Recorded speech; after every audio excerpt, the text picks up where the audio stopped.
예, 466쪽에 보시면은 통일분류법이 나오죠. 네, 통일분류법이 나오는데 이게 뭐와 관련이 있냐면요. 흙의 성질과 관련이 있어요. 그래서 우리가 조립토가 있고요. 그 다음에 이제 쇠립토가 이렇게 있는데 지난번에 이거 얘기 한번 했습니다.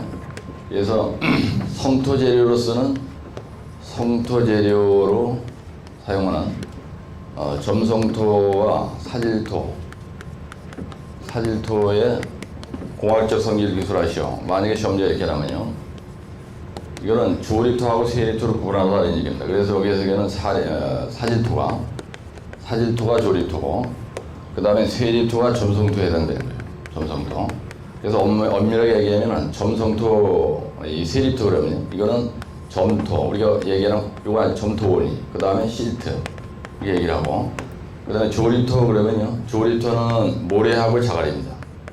그런데 우리가 일반적으로 사질토 그러면은 여기에 주로 모래가 주 성분인데 여기에 점토가 조금 섞여 있다는 얘기입니다. 그 다음에 점성토 그러면 말을 할 때 우리가 점성토 그러면은 요 흙의 주성분은 점토인데 여기에 사질토가 조금 섞여 있는 거예요. 즉 모래가 조금 섞여 있는 거 우리가 그걸 점성토라 해요. 근데 통일분류법상에서 얘기하는 조립토 그러면 순수한 모래 그 다음에 자갈 이렇게 구분해서 얘기하는 겁니다. 그 다음에 쇠립토가 뭐냐 그러면 순수한 점토 그 다음에 실트를 우리가 일반적으로 쇠립토라 해요. 그래서 여러분들 실트 포켓이란 말을 실트 포켓이라는 거 용어를 내가 얘기하면 안 되겠는데 요게 바로 요겁니다. 요 실트가 오로로 모여서 점토보다 더 더러운 거 이건 아주 좋지 않은 겁니다. 공학적으로. 그래서 조립토 그러면 어떻게 얘기합니까? SW 그 다음에 SP 그 다음에 SM, SC 또 뭐가 있죠? GW, GP, GN, GC 이렇게 되는 거예요. 그래서 여기서 S라는 게 샌드, 모래고 그 다음에 여기서 얘기하는 G가 그라벨이에요. 그래서 자갈 이렇게 얘기하는 겁니다. 그래서 일반적으로 이렇게 얘기를 하는데 여기서 얘기하는 W라는 거는 well graded gravel 그래서 입도 분포가 양호한 모래고요. 요거는 입도 분포가 불량한 거, 포화, graded 샌드 이렇게 되어 있고요. 그 다음에 여기서 요거는 실트 M이라고 하는 거는 실트가 좀 섞여 있는 거예요. 실트가 좀 섞여 있는 모래. 그 다음에 여기서 C라는 건 점토입니다. 그래서 점토가 조금 섞여 있는 모래. 그래서 일반적으로 요런 거를 뭐라 하냐면 사질토라 해요. 그 다음에 자갈은 사질토라는 얘기할 때 포함되지 않습니다. 그래서 요것도 입도 분포가 양호한 자갈. 요거는 입도 분포가 불량한 자갈이죠. 요거는 실트가 조금 섞여 있는 자갈이에요. 근데 이건 점토가 조금 섞여 있는 자갈입니다. 그래서 요런 거를 우리가 유해물 함유량의 한도다 이렇게 얘기해요. 이 말이 어디서 나오냐? 무슨 굵은 골재 물리적 성질을 기술하시오 그럴 때 우리가 유해물 함유량의 한도란 말 들어가죠. 입비암마 단형류 이렇게 콩그리트에서 얘기할 때 입비암마 단형류 이렇게 얘기하는 경우가 있어요. 입비암마 단형류. 그래서 이럴 때 단위 중량, 형상, 그 다음에 유해물 함유량의 한도. 그래서 쇠석으로 우리가 아스콘 포장했을 때는 이면이 깨진 면이 있어야 된다 이런 말이죠. 무슨 굵은 골재라는 거는 쇠석을 얘기하는 겁니다. 그렇죠? 그럴 때 유해물 함유량의 한도는 뭐냐면 자갈이나 모래 속에 이 실트나 점토가 들어가 있는 걸 유해물이라고 해요. 똥이 들어갈 일이 없잖아요. 이게. 그렇죠? 그래서 이 함유량이 많으면은 이런 골재를 우리가 쇼크리트나 콘크리트 타설 할 때 들어가도 안 되고요. 그 다음에 우리가 현장에서 성토재를 쓸 때도 이게 좋지 않은 겁니다. 그래서 주로 이 부분을 우리가 뭐라 하냐면 사질토. 그 다음에 이쪽에서 얘기할 때는 어떻게 얘기합니까? ML, CL, OL. 그 다음에 MH, CH, OH 이렇게 얘기하는 거예요. 그래서 요거는 뭐냐면요. 압축성이 적은. 그래서 low compressibility 이렇게 얘기하는 거예요. low compressibility. 압축성이 적은 실트입니다. 실트. 그 다음에 이건 반대로 하이예요. 그래서 이거는 high compressibility. 예, 이건 무슨 차이냐면요. 소성지수가 함수비가 얼마냐. 그래서 함수비가 50%보다 큰 놈을 압축성이 크다고 함수비가 50%보다 작은 함수비가 50% 이하의 흙을 저소송이라고 해요. 그래서 이게 압축성이 적다 이 말을 우리가 저소송이라는 말을 쓰고요. 압축성이 크다 이럴 때 이걸 갖다 고소송이라고 얘기하는 사람도 있습니다. 그래서 소송지수가 크다 그 얘기는 그 흙의 함수비가 크다 이런 얘기죠. 예? 여러분들 소송지수가 크다 그 얘기는 함수비가 크다 이 얘기예요. 예? X관계가 크다 그러면 이것도 함수비가 크다 이런 얘기입니다. 함수비를 표현해요. 그래서 여러분들 X관계나 소송지수가 크면 좋지 않은 거죠. 예? 이런 흙은 원래 토장에 있는 흙의 기본 소송지수가 크면 좋지 좋은 게 흙이 아니야. 그래서 여기에서 특히 이런 부분은요 우리가 성토재료로 쓰면 안 됩니다. 그래서 이거는 이거보다 훨씬 좋은 거예요.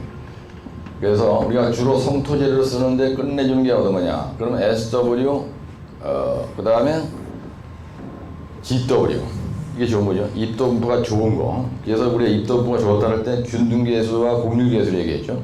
곡률계수로 얘기하는데 이건 보통 1과 3, 4에 들어가고 이거는 자갈은 4보다 크고 모래는 6보다 큰 거. 우리가 이걸 갖다 우리가 뭐라 해요?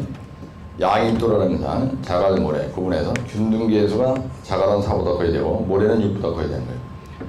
일반적으로 이거는요 뒤첨 재료로도 쓰면 안 됩니다. 세리토는요 성토 재료로 무조건 좋지 않다고 되어 있어요. 그렇죠? 예, 그래서 성토 재료를 쓰려면 이게 끝내준다. 그래서 주로 성토 재료로 쓰는 게 SW, GW가 최고로 좋고 그 다음에 SP, GP 이렇게 하더라도 이거는 구조물 뒤첨 재료를 할 때 이걸 씁니다. 예, 구조물 뒤첨도 성토거든요. 뒤첨 재료를 할 때 이걸 쓰고 그 다음에 일반 성토 재료 일반 성토 그러면 우리가 노체부 주로 노체 부분이나 노상 부분에 대한 얘기나 아니면 보조기칙이나 이런 거 쓸 때 우리가 주로 얘기하는 거예요. 그래서 성토재료 그러면 주로 이 부분과 이거를 얘기하는 거예요. 그래서 노체 그러면 고성토로 노체 부분을 얘기하는 거죠. 네, 그렇게 그런 감을 가지고 보시면 돼요.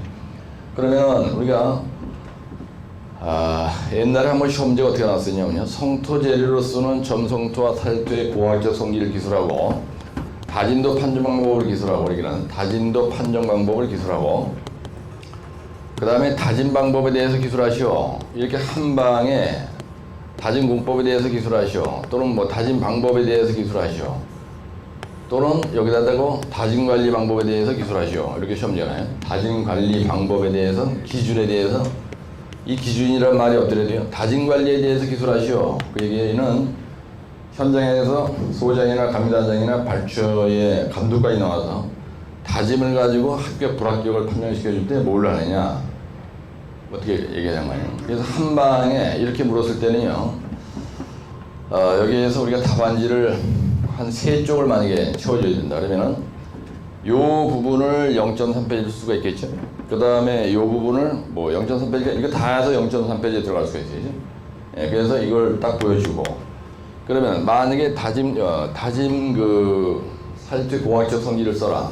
성토 재료에 대해서 써라. 그러면은 요거를 성토 재료로 여기서 쓰고요. 성토 재료의 성질이라고 쓰고 그 다음에 이 부분에 대해서 우리가 설명할 수가 있겠죠. 어떻게 하냐면 사질토와 그 다음에 점성토에 대해서 성질 이거 성질이라는 게 분류를 하는 거죠. 물론 성질도 포함되어 있지만 그러면은 여기에 사질토가 있고요. 그 다음에 여기에 점성토가 있다. 그럼 이걸 다 도표화 시켜가지고요. 0.5페이지 정도 분량으로 우리가 쓸 수가 있어요. 이게 약자로들 얘기하는 게 뭐예요? 지전, 뭐가 있죠? 동성, 그 다음에 행토, 그죠? 행토. 이렇게 설명할 수가 있어요. 그래서 이걸 딱 구분해서 우리가 공구리의 특징에 대해서 설명할 때 강부건내 균차수동 그렇게 얘기하듯이 이거 뭐예요? 지질이요. 그죠? 그 다음에 이건 뭐죠? 전단강도. 그 다음에 이건 동해가 크냐 적으냐. 성이 뭐죠? 성토재료는 적합성이 오죠. 예, 그 다음에 이건 뭐죠? 배수. 예, 배수가 잘 됐냐? 그 다음에 행방향 토합. 구조물 뒤치함을 했을 때 행방향 토합이 크면 좋지 않은 거 아니에요? 그죠? 행방향 토합을 우리가 이렇게 얘기합니다. 그러면은 사질토와 저기에서 봤지만은 세리토보다 왜 모든 게 좋으냐? 무조건 좋아요. 여기 있는 게 좋은 쪽으로 작용합니다. 왜 그러냐? 알갱이가 이거는요 0.007인가 그래. 실트 같은 경우는 엄청나게 작은 겁니다. 밀가루 같은 거고. 요거는 알갱이가 자갈은 눈으로 봐도 알지만 이게 크잖아요. 돌멩이, 모래도 마찬가지고. 그래서 흙재료는 덩어리가 큰 놈이 좋은 겁니다. 그래서 사질토, 그 다음에 점성토. 그러면은 요 지지력이 여기가 무조건 크죠. 이렇게 하는 것보다 이제 크다. 실제로 시험 나갔을 때는 여기는 작다 이렇게 쓰는 거 작다. 그 다음에 전당 강도가 어떻게 크냐? 사질토가 전당 강도가 무조건 큽니다, 그죠? 예, 그러니까 지지력이 큰 거예요. 그 다음에 반대로 이것도 작다입니다, 그죠? 이것도 작다. 그 다음에 동해라는 거는 우리가 동상이 일어나려면요, 동상이 일어나려면 조건이 흙온지야. 흙이 실트질이어야 되고요. 온도가 0도씨 이하라야 되고, 땅속에 물이 있어야 되죠. 그렇죠? 예, 흙이 실트라야 돼. 그 다음에 온도가 0도씨 이하라야 되고, 그 다음에 흙 속에 지중수 물이 있어야 돼요.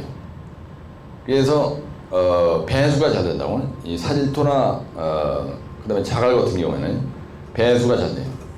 배수가 잘 되다 보니까 땅속에 있는 물이 머물러 있지 않습니다. 그러니까 지중수가 없는 거예요. 그러니까 배수가 잘 돼. 그러다 보니까 동해가 안 일어나는 겁니다. 그러니까 동해가 작다 이렇게 되는 거죠. 동해가 작고, 그러다 보니까 행방향 토합도 무조건 작은 거예요. 그죠? 왜? 구조물 뒷체험 자리에 물이 머물러 있지 않단 말이에요. 근데 물이 만약에 머물러 있어서 포화 상태가 된다. 그럼 토합이 2배가 되거든요. 계산기 딱 쳐보면 2배가 딱 돼요. 그래서 행방 토합이 작아질까요? 작습니다. 이게 작다 이렇게 되는 거예요. 그러다 보니까 이쪽은 전부 다 반대로 하는 배수가 잘 안 된다 이렇게 생각해요. 잘 안 된다. 응? 그죠? 불량하다 이거죠. 그 다음에 행방 토합이 크다 이겁니다. 행방 토합이 크다. 그러다 보니까 성토 재료로서 끝내주는 거예요. 아주 좋다. 이게 성토 재료로. 그렇죠? 그 다음에 이거 성토 재료로 좋지 않다. 이렇게 쓰는 게 답이다. 이거예요. 좋지 않다. 1교시 용어다. 만약에 1교시 오르려면요, 이런 문제는 1교시의 용어로 나올 성질이 아니죠. 용어가 아니니까. 사질토와 점성토의 공학적 성질서라는데 1교시에 내는 건 사실 미치는 게 사실 F시험 내는 판이니까. 그래서 이게 도표로 얘기하면 아주 이게 좋다 이거지. 그 다음에 이제 예를 쓰는데 다짐도 판정 방법 써라 이렇게 놨어요. 그리고 여러분들 다짐도 판정 방법을 써라고 하는 거에 대한 답을 만약에 여기다 한번 써보거든요. 건, 그 다음에 포, 그 다음에 강, 그 다음에 상, 그 다음에 변, 그 다음에 뭐가 있어요? 다가 있죠. 그래서 건조 밀도로 규정하는 방식, 그 다음에 포화도로 규정하는 방식, 강도로 규정하는 방식에 CBR과 뭐가 있어요? PBT가 있습니다. 그 다음에 상대 밀도로 규정하는 방식, 그죠? 그 다음에 변형량으로 규정하는 방식, 그 다음에 뭐가 있어요? 다진공법으로 규정하는 방식이 있습니다. 다진공법으로. 그러면은 요걸 가지고 이제 그죠? 요걸 가지고 0.5 해주고 그죠? 여기 써야 돼. 왜 그러냐면 여기서 이것도 써야 되니까. 그러면 우리가 상대 다진도라는 거는 뭐냐면 감마-D 막시멈 분의 감마-D 곱하기 100. 이런 건 설명 안 해도 됩니다.